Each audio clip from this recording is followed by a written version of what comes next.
अस्सलामुअलैकुम वरहमतुल्लाहि वबरकातुहू।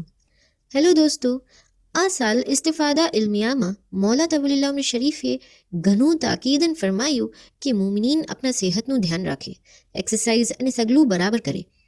તે ખાतिर ઘણી એક્ટિવિટીઝ અને બીજું સગલું કરાવવામાં આવ્યું.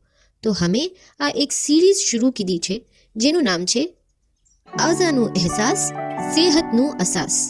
એના અંદર અમે બોડીના તમામ ઇમ્પોર્ટન્ટ પાર્ટ્સના ઉપર એક ફન વિડીયો તૈયાર કરશું અને એક્સરસાઇઝ અને બીજું સગલું બતાવીશું.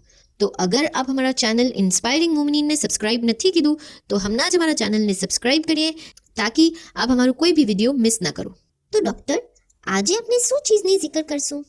આજે આપણે માથાની વાત કરશું.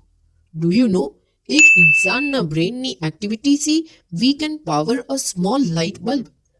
શું વાત કીધી ડૉક્ટર? લેકિન મારા હસબન્ડ તો એમ કહે છે કે મારામાં અક્કલ જ નથી. એવું નથી. એક હ્યુમન બ્રેન પેદા થવા પછી જ એના બ્રેનનું સાઇઝ 1 સાલમાં જ ટ્રિપલ થઈ જાય છે.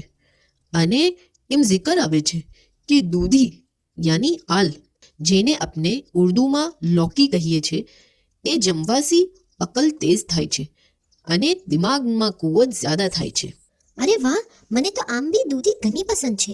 લેકિન ડૉક્ટર, મારું એક નાનું બચ્ચું છે, એ મને ઘણું સતાવે છે અને એના સબબ મને માથામાં ઘણો દર્દ થઈ જાય છે.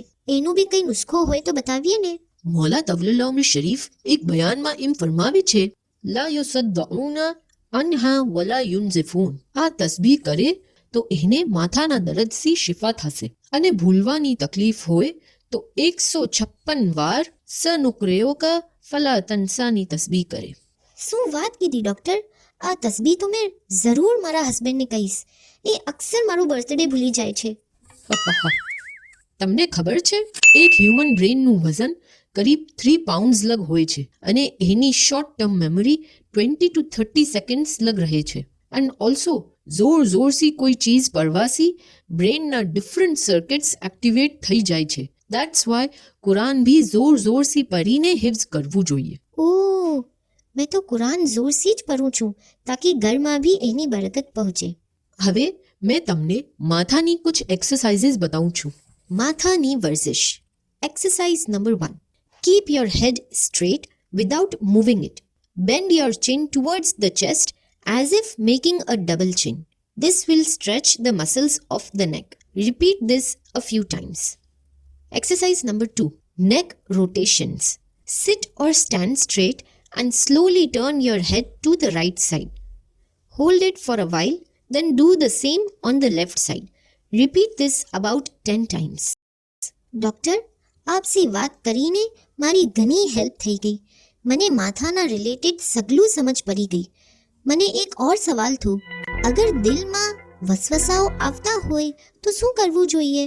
બેન, તમારા આ સવાલનો જવાબ અમે નેક્સ્ટ વિડીયોમાં આપશું, જેના અંદર આપણે એ દિલના બારામાં વાત કરીશું.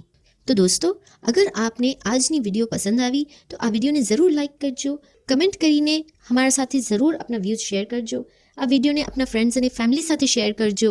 આ વિડીયોના નેક્સ્ટ પાર્ટના લીએ અગર આપ હમારા ચેનલ ઇન્સ્પાયરિંગ મુમિનીને સબસ્ક્રાઇબ નથી કીધું તો હમણાં જ હમારા ચેનલને સબસ્ક્રાઇબ કરીએ અને બેલ નોટિફિકેશન્સને પ્રેસ કરીએ તાકી હમારું નેક્સ્ટ વિડીયો આપસી મિસ ના થાય.